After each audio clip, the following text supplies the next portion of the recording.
Alright guys, welcome to the video. So a big patch notes has landed for Marching Fire, and Alernican was kind enough to offer his knowledge on this. I have to credit him with highlighting the important stuff, as I'm still sick at the moment and I'm lagging behind on getting stuff done. I'll leave a link to his channel in the description if you want to check it out. He's one of the best players and Ibushis in the world and has dozens of tournament wins across console and PC. With that being said, we're going to be highlighting some of the changes today and not covering absolutely every detail in depth, or we would be here forever. At a later period, I'm sure there'll be videos on maybe some of the other changes to how the perk system works, how to optimize the perks. Those are going to happen. I'm going to make those at some point, and I'm sure others will too. The videos will be split between good and bad, although mediocre will be included because there is just too much to talk about and get through. And we'll leave a link to the patch notes in the pinned comment if you want to check it out yourself. And with that, I'll just get this started. Alright, hello everyone, and we wanted to start with the good changes in this patch. There's a lot of good changes, a lot of small quality of life changes, but some really big ones as well. And starting off with, I think the biggest one is roles now have 300 MS vulnerability to guard breaks at the very start of their animations. Now, what this means is that you will not be able to avoid almost all mix-ups with dash, unlock into roll anymore. As it is right now in the game, in the live game, you cannot land many attacks as any character, honestly, except maybe Warden, if you're playing at the highest level possible, because everyone knows how to use unlock roll. Now, this is a great change, which is going to bring a lot of aggressive options back, and it's going to help everyone, I think, in the game. Now, it might be a little bit annoying, maybe for lower level players, but I don't think lower level players roll too much anyway, right? Yeah. Yep. And then now the other few changes are rolls now have 200 MS at the end of their animations, where you can get broken, but you can counter it. Now, this is for, I'm sure this happened to a lot of you, where someone rolls, you guard break, and you bounce off, and they guard break you. This is what this is for. So you can counter guard break that. And then the one last thing is with the one last thing with rolls is the full dodge unlock roll, which is the broken one that I was talking about. Animation is now 300 MS longer, which is the same as a normal double dodge roll. Now, this is important because the recovery of a unlock roll was even better than a normal roll, and now it's the same as a normal roll, which is good. So these changes, these roll changes are very good. They make offensive play a little bit more possible. Now, of course, this isn't gonna make 1v1 amazing or anything like that, but it is going to make it so that you can attack a lot more. I mean, it brings a lot more heroes offense into viability at the highest level. Yes. Where it didn't exist before, let's say. Yep.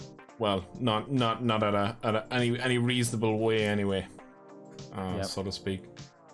That's a good change. I'm very happy with that. You're very happy with that. Good. I think unanimously, the community should be very happy with that. I know anyone that I talk to about dodge roll that uses it or plays against it, they're very happy with it. So it's a great change. Really happy with it. That's definitely a big positive. Yeah, it's been used for a while, and I'm happy that it's finally happened. Now the next thing that's a little bit smaller, but I think it's still nice.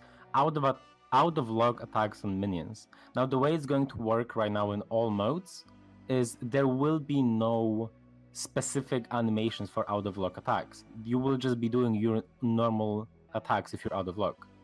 I'm sure you've noticed that when we were playing Breach on the open test, right? And this is the same again here in the entire game. So there will be no more, for example, Shaman, if there's any Shaman players out there. If you unlock and you light attack a minion unlocked, it's gonna like pounce the minion. Take forever to kill them. Yeah, as it is right now, which will not be the case anymore after that. Berserk, you do heavy, you jump around on top of minions. Yeah. So I think this is nice, simply because it's going to make it so that players who don't necessarily know how they're supposed to be clearing mid will now be clearing mid better, basically. Because I think it's kind of logical that you would use out-of-lock attacks to kill minions because you cannot lock onto minions, right? So it kind of makes sense that you would use out-of-lock attacks, but for the vast majority of the characters, they were worse than using normal attacks. Now, for some characters, this is a nerf actually, like Shinobi or Warden, because both of those characters were usually using out-of-lock attacks, the animations, the different animations, which are now obviously it's not going to be the case, but in general, I think it's a good change for, I think, everybody. Yeah, I think so too. It definitely makes things a little clearer for how to clear minions for anyone who doesn't know. There is an optimal way to clear minions with every hero. Warden, like you said, was previously until this patch would have been just doing it out of lock. Shinobi's was a very, very good one out of lock for an assassin. Compared to, let's say, like if you were playing Armusha, guys, if you didn't know, you would lock on and you would use his light attack chain to clear minions. Was a very good way of doing it. That's basically what it is, and I do agree with Lauren that it's a good quality of life change. Yep. And now, speaking of quality of life, but also a little bit more actually than just quality of life changes, there are two really good changes, and even a few more, I think, later on that I want to talk about now from matchmaking. Now, if you're playing matchmaking in Breach and you choose to rematch, you will change sides after a game. Now, this is so that you can play a game as defenders, and the next game you play, you're playing as attackers, so that you don't have to keep playing as the same side, and you get to actually play both sides, which is nice. That's just a small thing. And now a little bit bigger thing, I think, is team shuffling. So if the teams are not even, and you're playing with a lot of solo queue players, for example, there is no group, of course.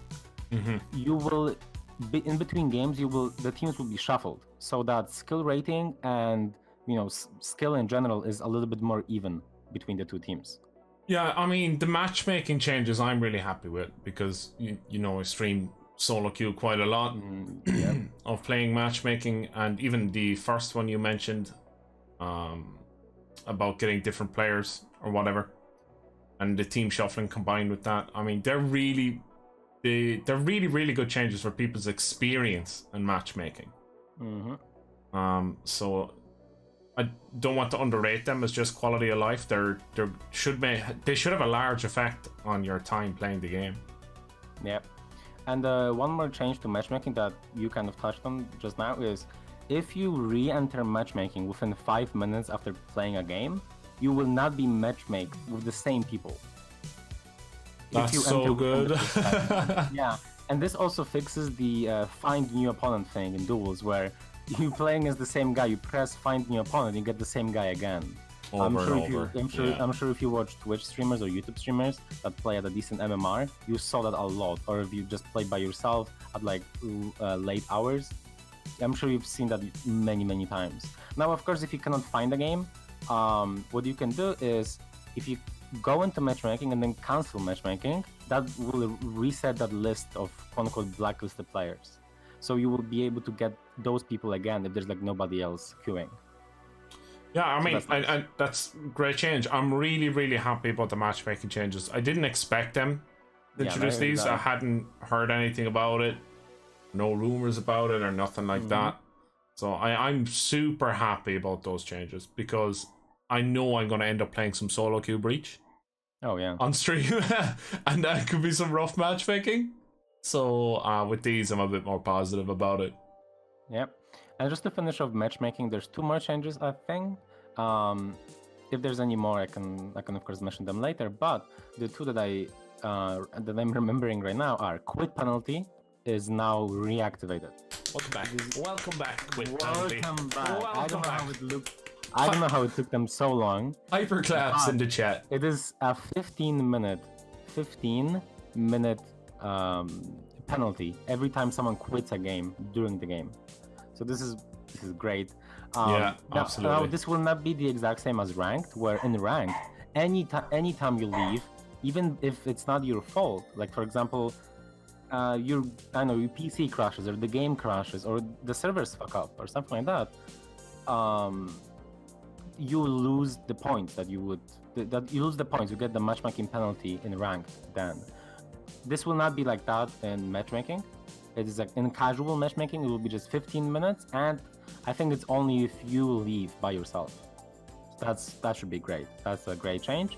And one more small thing is you can now change your map vote in the post-game lobby. That's a small thing, but it's just nice. Like, if I mean, people yeah, realize, for sure. It's nice just if people realize that their vote is losing, and so they can actually help the vote for other. Yeah, don't want to play Gauntlet again, do you? You don't want to play Gauntlet again. You really don't want to. Now, for some other general changes that are really good. Before we go to kind of mediocre or bad changes in a bit. Let's go. So the way Revenge works right now, Revenge activation, and a lot of people think this is bugged, but this is actually how it was supposed to work. So the way it works right now, if you do anything, when you activate your Revenge, you will not get your Revenge activation knockdown. What this means is even if you change stance, you will not knock the opponent down, and you can get your punish. And this is not told to you in the game, so people thought it was a bug. I mean, when I first encountered it, I remember back quite a while ago, I was like, well, I guess it's bugged, because no one tells you about it. But the nice thing now is that that's being removed. So if you change stance, you will still get your Revenge activation. Now you will still be able to cancel, let's say, your Revenge activation knockdown for whatever reason you want to have. For example, if you want to guard break, if you want to light attack to kill someone off, if you want to do whatever other thing you want to do, it's fine, you can cancel it. But if you change stance, now it will not cancel, which is a great change. It's really good change, very underrated. Next thing is, right now, again, keeping kind of Revenge going. Right now in live game, you can keep your Revenge forever if you're near minions. Forever. Can you explain that a bit further? You can't stay in Revenge forever. In case you're wondering, what that means is, however much Revenge you have on your Revenge bar, it can be 1/10 or it can be full Revenge bar, and you can just activate Revenge, right? But if you don't activate Revenge and you're sitting in minions, killing them locked on, you will be able to keep your Revenge forever. This was a huge deal in 4v4 tournaments with, for example, Conqueror or even Nobushi. I would very often get a lot of Revenge, and I would just sit in mid for the entire game because no one would be able to attack me, because I almost had Revenge, or I actually had Revenge. I just didn't activate it. Yeah, so you it's could have horrible. It forever. It was very, very bad. But now that's being fixed, so you cannot keep it forever anymore, which is great. It will just start going down after whatever amount of time. Oh, that used to annoy me so much. Coming into mid, respawning after maybe losing a team fight mid. Coming in, there's a Kensei with Chillings there, and Revenge ready to go if you touch him with an attack. Oh, I hated that. Yeah, so that's a great change. That's one. Again, there's a lot of quality of life changes that are really good, and this is more than just quality of life. This is a really big change for gameplay at high level as well. Yeah, for sure. Now, there's a few more changes. So ranked, right now on live, if someone quits the game, they get a penalty, but you get nothing. So if someone really wants to grieve, they can do that. However, now in Marching Fire, that's being changed. If someone quits the game, they get a penalty and you get a win, and you get your points. Perfectly balanced, as all things should be. Yeah, which is how it should have been from the start. But this is when season 8 is when this is being implemented. Which is, again, small thing, but very nice. Now, as two very small things that are rather situational, but are still nice. First of all, if you're a Valk right now on the live game before Matching Fire, and you sweep someone, but you also accidentally sweep a teammate, you couldn't get your sweep punish anymore. Because whatever reason, I'm not sure why, but if you swept a teammate, along with the opponent, you would not get your punish. Yes, and that's being fixed. If you sweep an ally, but you sweep an enemy anyway, you get your punish now, which is great. Just a really annoying thing for Valk. And another thing is, now your revive icon will not appear until you can actually revive someone. I don't know if you guys knew, but there's a weird amount of time after someone dies before they can actually be revived. Like, if you look at their animation, they kind of like just slowly dying 3 or 6 seconds, depending on the animation. 3 or 6 seconds after they die, they actually die, and then you can Now, you can revive them. so now you will get a prompt as to when you can start the revive, as opposed to before you were just standing over the body, holding B or whatever you use to revive, just waiting for the bar to start moving. Yep. And that was pretty much it. It's another nice quality of life change, as Lauren has mentioned. And what about the rewards for breach, Mr. That is the last thing. So we weren't supposed to talk about breach too much. That's why I'm just like two small things that you might have not noticed. Is first of all, XP gained per minute has been increased by 55%, which is a lot. A huge amount to increase XP. And steel gained per minute has been increased by 20%. That's way more than I thought Damien would like to change this. I mean, Damien and his steel, dude. The hard to part 20%. And this is applied to both victories and defeats. Of course, if you lose, you get a little bit less. If you win, you get a little bit more. But now this is applied to both, so you get 55% more per minute. Because if you guys didn't know, the rewards in breach are per minute rather than if you win or lose in that stuff. It's per minute. Yeah, which makes sense. It's a long game mode. It's a good way of doing it. And the final one we have for good changes is increase tickets for the first phase for the attackers in breach. Yep, I like that they increased it. I like that they increased it at the beginning, but I don't like how they kept it 16 for the second phase. I think I'm okay with increasing it at the beginning, but giving it 16 still in the second phase is really annoying to me. I think they should have either kept it at 20 at the start and then maybe leave it at 16 for the second phase, or make it 24 like they're doing right now, but make it 12 in the second phase, for example. So it's still the same amount of tickets, but if you lose phase 1, you actually lose. Or if you're very low on tickets in phase 1, you don't just randomly have 20 tickets in phase 2.